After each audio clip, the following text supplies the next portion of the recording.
welcome back. In this video I'm going to give you a long-term review of my MTS coilovers for my E46. I've driven on these coilovers for about over a year and 3-4 months, and about 7,500 miles. Obviously this is not the spring that comes with it, it's just something I had laying around. I think it looks pretty cool, so I just put it on here for a show. So this is the damper right here. It's MTS, has a 2-year warranty, similar to ST Coilovers coilovers. Now these coilovers are excellent for the price points. I do recommend them. You can't go wrong. I bought them for about less than $600 before taxes, close to $600, maybe $570. That's before taxes. I think with taxes it came up to $600. So these are excellent for the street. It comes in 3 versions: Comfort, Street, and Sport. I got the Street. The Street comes with the 400-pound spring and a 1,142-pound rear spring. That is correct. It comes with that rear spring. Some people had good reviews to say about the spring. In my opinion, I thought it was too stiff. I didn't even write on them. I just wanted to keep the spring unused so I can sell it. So I bought on iBox 856 pound spring for the rear, and it actually rode pretty well. I have no complaints about the coilover for the price point and the quality of the iBox springs. What really sold me on these coilovers was the iBox springs. That is it. That's why I gave them a shot. And they did not disappoint for the price point. My suspension was shot. I needed a new suspension. Oh, I thought somebody was coming. I needed a new suspension, and I decided, why not give this a try? For the price, they have flat ride, which is what the spring was that I wanted. I didn't want springs that gave me pitch, which was pretty much what every off-the-shelf coilover does. And then the quality is excellent. It's zinc plated, I believe, gold zinc. I live in California, so it'll last me. I don't need the stainless steel from like KW.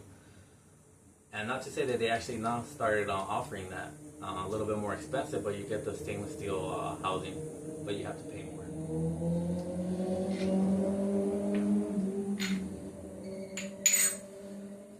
The bump stop here is about 2 inches long, and it's really hard. It's about 200 pounds. Extremely stiff. If you look on some other reviews, you'll see that they have the little white bump stop, which looks softer compared to this one. I would actually prefer to that, but really stiff bump stop. And it's hard to get. So far, no issues with the coilover, no leaks, nothing. Great street manners, great handling as well. No complaints. My wife didn't have any complaints. I took it to Mexico a few times, drove it in the streets over there, did very well, was very comfortable.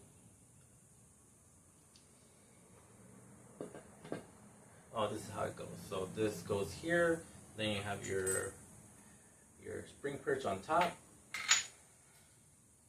You have a little washer that it comes with as well. Then you have your top hat, brand new, or new, is already used for over a year. Little spacer washer in there to protect the bearing. Goes to the top, and then the nut.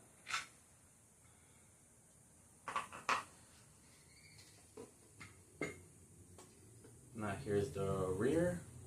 I got mainly HD top mounts, a little firmer.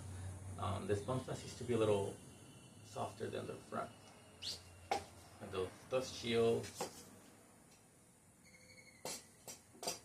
These are the tender springs that it comes with. Unfortunately, I don't have the rear spring or the 400-pound spring in the front.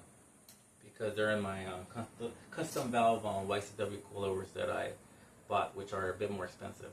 I actually bought them a month after I bought this. I bought these around May 30, installed them around June. Then I bought my YCW coilovers on July, and I just installed them about when I took these off, which was 2024 October. And I'm actually going to give a longer review. Most of the people that give reviews on these coilovers don't keep the car and end up selling the car.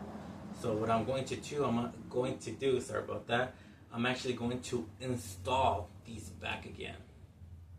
Like I said, they rode very well. I have no complaints, so much that I'm going to put them back on. Going to put them back on, take out my my custom valve YCW coilovers, put those on storage in case I decide to race the car. I'll probably put them back on. These are not designed for racing. Could you race on these? Yes. And if you are, I would do it within the warranty. That way, if they do blow, you get a replacement.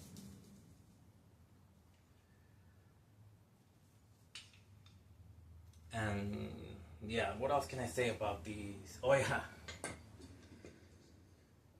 just make sure you know how to install your end links. These are the end links that came with the car. They're extremely short. They're about 105 inches between here. And when you look a lot of the videos, most just install these while the suspension's hanging at full droop. So that's what I did. I installed them how you see it in all the videos. But actually you're supposed to install these while the suspension is loaded. So you're not going to be able to see, but I did damage these a little bit. I'm going to install them while I get the new ones. But they are damaged. Like the little dust boot here doesn't seal anymore. So dirt's going to get in there. So and install these while the car is under load.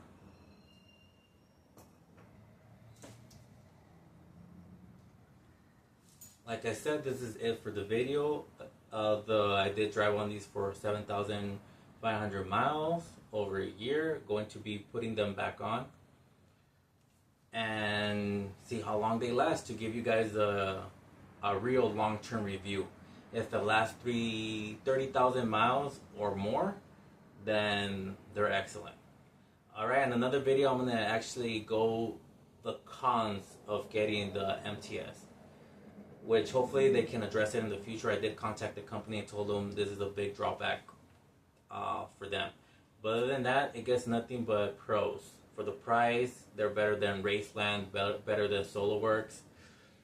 If you don't want to spend the money on ST suspension, which they are more expensive, about 40% more than these, I would give this a shot. Don't be afraid to give these a try. If you're concerned about ride comfort, get the comfort. Get those softer spring rates. Don't worry about it. But don't be afraid to get these. Again, like I said, what sold me on these was the price and the iBox springs. And obviously they look awesome. But check out the videos from Race German. They install these on an E46. I don't like making the videos long, so I'm gonna make this quick. So they install these on an E36, and I'm gonna post a link as well to the forum where I did a review on this. On there, I give more detailed explanation, the ride frequencies, a lot more in-depth review. But you can't go wrong with videos. Look, this thing looks awesome.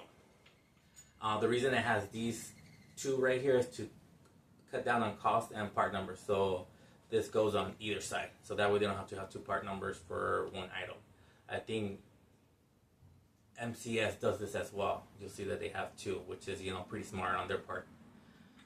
But check out my links too to the forum, and then Race German has a good video unboxing on this for E46. And then they have a blog as well, and their review on what they think of the coilovers. Alright, so in the next video I'm going to explain the cons on these coilovers. Alright, so until the next video.